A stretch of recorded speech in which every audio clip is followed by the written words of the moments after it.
আসসালামু আলাইকুম। হ্যালো বন্ধুরা, এখন কথা বলবো শাকিব খানকে নিয়ে এবং কি শাকিব খানের মানে ছবিতে তাণ্ডব ছবিতে একজন স্টারম্যান মারা গেছে, মনির হোসেন, তাকে নিয়ে কথা বলবো। আহ, বলার আগে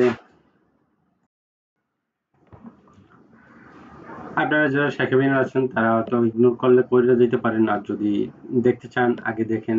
আমি মনে করি যে প্রত্যেকটা শাকিবিয়ান এবং যারা শাকিবিয়ান না তাদের ভিডিওটা দেখার জন্য বলবো। তারপর আপনাদের মতামত যেটা সেটা বলবেন। ঠিক আছে? এখানে শাকিব খান কি করছে? শাকিব খান তার আহ, তাণ্ডব ছবিতে মানে সে একজন অনেকে তাকে লেজেন্ড মনে করে, অনেকে সুপারস্টার মনে করে এবং কি অনেকে মেগা স্টার মনে করে এবং কি অনেকে তাকে কোনোটাই মনে করে না। ঠিক আছে? অনেকে বলে যে এগুলো হওয়া যেমন ভিলেন যে এরা শিমুল আছে, উনি কিন্তু বলছে যে লিজেন্ড অন্য জিনিস বা আইডল অন্য জিনিস, আইডল হইতে পারে না বা আইকন অন্য জিনিস বা মেগাস্টার এইসবের কোনো নাই শাকিব খানের ভিতর নাই। এটা আমার আজকের শিমুলের কথাটা আমার আজকে সত্যি মনে হয়েছে যে আসলে তার কথা নাই, তার ভিতরে এই জিনিসটা আছে কিনা আমার মনে হয় না। আমি সত্যি শাকিব খানকে অনেক শ্রদ্ধা করতাম বা করতাম, তাকে খুব ভালোবাসতাম। কোনো ফিল্মে যদি কোনো অ্যাক্টরকে ভালোবাসতাম সেটা হচ্ছে যে শাকিব খান, সব থেকে বেশি ভালোবাসতাম। এই এক শাকিব খান, বাপ্পারাজ, রাজ্জাক, জসিম, এদের সব থেকে বেশি ভালোবাসতাম, ইলিয়াস কাঞ্চন। কিন্তু এই শাকিব খানের প্রতি আমার না এই সম্মানটা আজকে কেমন যেন উইটে যাইতে আছে। কারণ তার যে চাল চলন বা মানে এইটা দেখে এর আগে এর আগেরটা বলতেছি না, এইটা দেখে খুবই আমি মর্মাহত যে একটা নায়ক তার সেটের একটা তারই ছবিতে একটা মানুষ এইরকম মারা গেল, অথচ তাকে নিয়ে একটা পোস্ট করলো না। হয়তো বলতে পারেন যে তাকে সহযোগিতা করছে বা তার ফ্যামিলিকে সহযোগিতা করছে, সে তো গোপনে সহযোগিতা করে। ঠিক আছে, তাকে গোপনে সহযোগিতা করে, এই জিনিসটা তার ভালো।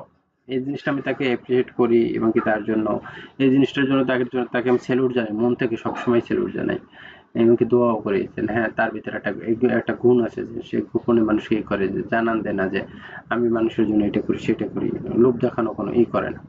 যাক, এই বিষয়টা আমার কাছে খুবই ভালো লাগে। কিন্তু সে যে কাজগুলো করছে, এই লোকটা মারা যাওয়ার পর, এই মনির হোসেন স্টারম্যান, ওই লোকটা যে মারা যাওয়ার পর যে কাজটা, সে একটা পোস্ট পর্যন্ত দেন, সে যদি একটা পোস্ট দিত কি হইতো, 2 দিন আলোচনা হইতো বা 3 দিন আলোচনা হইতো, এই তো তাহলে কি তাণ্ডব ছবির বেশি ক্ষতি হয়ে যেত? তাণ্ডব ছবি এখনো মুক্তি পাবে সেই ঈদে। শাকিব খানের ছবি যদি মনে করেন যে এক সপ্তাহ আগেও ঈদের 1 সপ্তাহ বা 15 দিন আগেও থেকে মনে করেন ঈদে, যেহেতু ওটা ঈদেই আসবে এটা তো সবাই জানে, তখন ওই 15 দিন থেকেও যদি প্রচার করে তখন তাকে এমনিতেও তাকে নিয়ে সবসময় 12 মাস আলোচনা করে আমাদের বাংলাদেশের ইউটিউবার বাইরে। ঠিক আছে? কিন্তু সে এখানে যে কাজগুলো করছে একদম স্বার্থপরের মতো কাজ করছে, বেইমানের মতো কাজ করছে ডাইরেক্ট। আমি ডাইরেক্ট এই কথাটাই বলবো। আমি সত্যি একদম শাকিব খান, একদম ছোটবেলা থেকে ওর ফ্যান আমি। যে আপনার কোন ছবিটা থেকে ফ্যান আমি আপনাদের বলি। সম্ভবত ওই ছবিটা আহ, ই থেকে বারাটে বারাটে খুনি মনে হয় ছবিটার নাম। মানে আমি একটু সিকোয়েন্স বলি আপনাদের, ছবিটার গল্পটা বলি। ওই ছবিটা হচ্ছে যে কি আপনার শাকিব খানের একটা ভাই থাকে, ডাক্তারি পড়ে তো ওখানে, আহ, ওখানে একটা মেয়ের সাথে করে সম্পর্ক করে, তখন তো ওই মেয়েটার ভাইরা মানে গুন্ডা যারা, ঠিক আছে, তারা মাইরে ফেলে। মেয়েটার বাইরে হচ্ছে যে আবার ক্ষমতাশালী ভিলেন। ঠিক আছে? তোরা যায় না, তখন তারে মাইরে ফেলায়, তখন তাকে মাটি দেওয়ার জন্যই করে। তখন ওই শাকিব খান আবার কি করতো সেও খুন খারাপি করতো এবং কি ওই লাস্ট কবর দিত, করতো, যে সে যে কাজ পাইতো ওই কাজগুলো করতো। পরে যখন তার ভাইকে দাফন করার জন্য তাকে দিছে, যখন তার ভাইকে দাফন করে দিছে তখন মাটি টিডি করে দিচ্ছে, তখন দেখে যে ওই একটা তার ভাইকে একটা চেন দিছিল ওখান থেকে। পরে চেনটা উঠিয়ে দেখ, পরে দেখে যে ওর ভাইয়েরও দাফন দিয়েছে। আমি ওই ছবিটা থেকে শাকিব খানের ফ্যান। ঠিক আছে? তাহলে বলেন যে আমি 2002 সালের দিক থেকে ফ্যান। ঠিক আছে? শাকিব খানের এরপর তো আরো অনেক ছবি দেখলাম, আস্তে আস্তে আরো বেশি ভালোবাসা বাইরে গেল তার প্রতি। আর এখন তো মনে করেন তার, আমি যদি ভিডিও দেখি একমাত্র তারই ভিডিও দেখি, সত্যি কথা যেটা। অন্য নায়কের ভিডিও বা নাটক খুবই কম দেখি, এই জন্য আমি নাটকের মানুষ খুবই কম চিনি, খুবই কম চিনি। হয়তো হাতে মনে 4-5 জন। আমি নিশুরও চিনতাম না, নিশু এত ভালো একটা অভিনেতা, আমি নিশুর কিন্তু আমি চিনতাম না। নিশুর চিনি আমি এই করোনা থেকে। এই করোনা যদি করোনা না আইতো তাহলে আমি মনে হয় নিশুর চিনতাম না। যে গোটা বড় কথা না, কারণ একটা জিনিস যে দেখবে না হয়তো চিনবে না, এটি স্বাভাবিক, ঠিক না?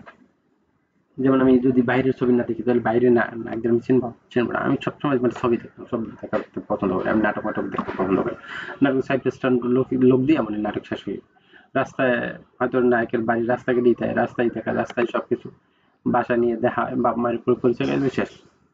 এই জন্য নাটক, বাংলাদেশের নাটক আমি দেখি না। বাংলাদেশের নাটক আমার কাছে সত্যি ভালো লাগে না। আগে ভালো লাগতো মাহফুজ, ওনারা যখন নাটক করতো তখন ভালো লাগতো। এরপর আর আমার কাছে নাটক ভালো লাগে না। দেখো সেটা বড় কথা। আহ, আমার কাছে সত্যি শাকিব খানকে স্বার্থপর ছাড়া কিছুই মনে হয় না।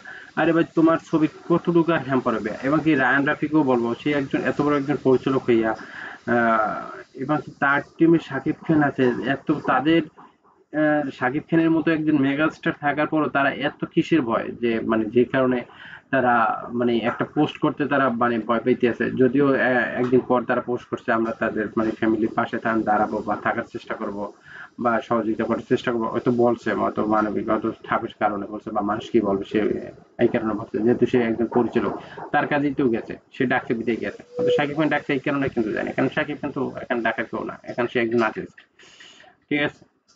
এখানে প্রযোজকরা আছে, তারাও তাদের কাজ করছে। মূল কথা হচ্ছে যে প্রযোজকদের কাজ করছে, অথচ তারা একটা প্রযোজক আলফা আই বাউলি বা চৈত্র বলি, তারা কোনো একটা কি পোস্ট ওই ছেলেটাকে নিয়ে দেয় নাই।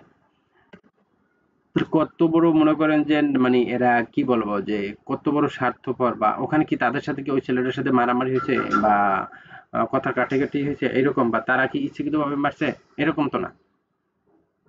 হ্যাঁ, একটা লোকের মৃত্যু হইতেই পারে যে কোনো মুহূর্তে, কার কখন ডাক আসবে কেউ তো বলতে পারে না। কে কখন মারা যাবে কেউ তো বলতে পারে না, বলতে পারে ভাই? তার হায়াত কমে গেছে, সে ওখানে মারা গেছে, তাই বলে কি তাকে ন্যূনতম কি সম্মানটুকু করা যায় না? এটা এটা কোন ধরনের? এটা সত্যি আমি শাকিব খান এবং রায়ান রাফি বা এইসব প্রযোজকদের কাছ থেকে এটা আমি কখনোই আশা করিনি। এরা প্রত্যেকটা লোক, প্রত্যেকটা ম্যান মানে স্বার্থপর।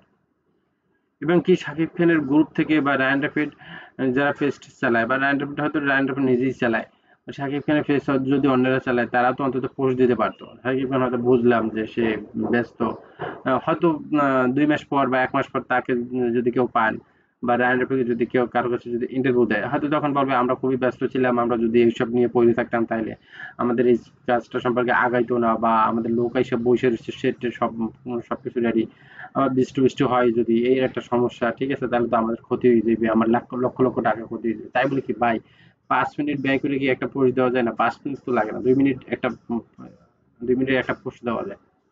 2 মিনিটই অনেক কিছু লেখা যায়, ঠিক আছে? 2 মিনিটই অনেক কিছু লেখা যায়। এই দিন শাকিব খান মে মাসে 1লা মেতে একটা ঈদ আছে, সে কি পোস্টটা কি সে দেয় নাই? সে তো ওই শুটিংই তো করতে আছে, ফাঁকে কি একটা পোস্ট দেয় নাই? তাহলে এই ছেলেটাকে নিয়ে যদি একটা পোস্ট দিত তাহলে কি হইতো? সত্যি শাকিব খান সত্যি আজ থেকে আমার মন থেকে উনি উঠে গেছে। উনি সত্যি কোনোদিন আইডল হইতে পারে না, পারে না, পারে না। ওই যোগ্যতা ওনার মধ্যে নাই। বাংলাদেশে এমন কোনো নায়ক আসে নাই যে তারা আইডল, তাদের কারো ভিতরেই আইডলের যোগ্যতা নাই, ন্যূনতম নাই। তারা মানুষের সাথে যতটুকু ভালো ব্যবহার করে বা যতটুকু যেটাই করে, শুধু সম্পূর্ণ নিজেদের স্বার্থের কারণে করে। কারণ তারা যদি খারাপ ব্যবহার করে তাহলে তাদের সবই মানে কেউ দেখবে না, বুঝেননি?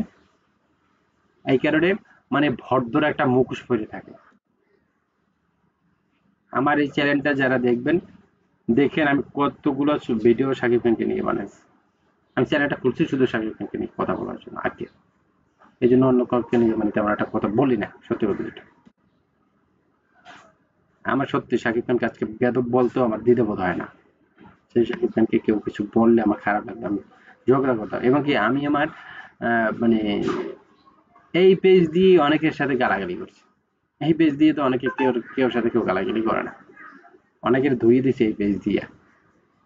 অনেকে লাইক কমেন্ট অনেকেই করে না বা শেয়ার করে না, বা আমার ভিডিওতে আমার একটা কেউ দেখে না, সবকিছু ঠিক আছে, কেন করছি, ওর কারণ করছি, দেখছি যে না ছেলেটা ভালো, কারো বিরুদ্ধে কথা বলে না, এই করে না। তাই বলে ভাই তোর একটা ছেলে একটা লোক মারা গেছে, সে যদি তোর শত্রু থাকে তাইলে তো তোর ওই ছেলেটার প্রতি একটা করানো সহানুভূতি থাকা উচিত। ভাই তুই তো মারা মারা যেতে পারো 2 দিন পর, বা আজকে কালকে, বা 10 বছর পর, 20 বছর মারা তো যাবি, বা 50 বছর পর মারা গেলে তো যাবি নাকি, এটা না? সত্যি খুবই খারাপ লাগছে আসলে। আপনাদের কাছে কার কাছে কি রকম লাগছে সেটা অবশ্যই কমেন্ট বক্সে কমেন্ট করে জানাবেন। আমার কথা কি ঠিক আছে কিনা, সাকিব কি আসলে সুপারস্টার বা মেগাস্টার বা আইডল হওয়ার যোগ্যতা রাখে কিনা, বা লিজেন্ড হওয়ার যোগ্যতা রাখে কিনা, যদি একজন লিজেন্ডের কি কি কাজ হওয়া উচিত বা কি কি গুণাবলী থাকা উচিত সেটা বলবেন। ঠিক আছে, সেটা অবশ্যই কমেন্ট বক্সে কমেন্ট করে জানাবেন। আর সেই পর্যন্তই, পরবর্তীতে আবার কোনো হয়তো ভিডিও নিয়ে আসবো। আমি আসলে ভিডিও বানাতে পছন্দ করি না বেশি একটা, সত্যি কথা যেটা, আমার ভিডিও বানাতে ভালো লাগে না, এসব নিয়ে কথা বলতে আমার ভালো লাগে না। আমার জাস্ট অন্যের ভিডিও দেখতে ভালো লাগে, আর কমেন্টে দেখে হয়তো বুঝাইতে ভালো লাগে, বা যারা বেশি বাড়াবাড়ি করে হয়তো তাদের দু একটা কিছু বলি। ঠিক আছে, ঠিক আছে ভাই, ভালো থাকবেন সবাই। কাউকে যদি হাত দিয়ে থাকি মাফ করে দিবেন। আর ভিডিওটা অবশ্যই কমেন্ট বক্সে কমেন্ট করে জানাবেন। আল্লাহ হাফেজ, আসসালামু আলাইকুম।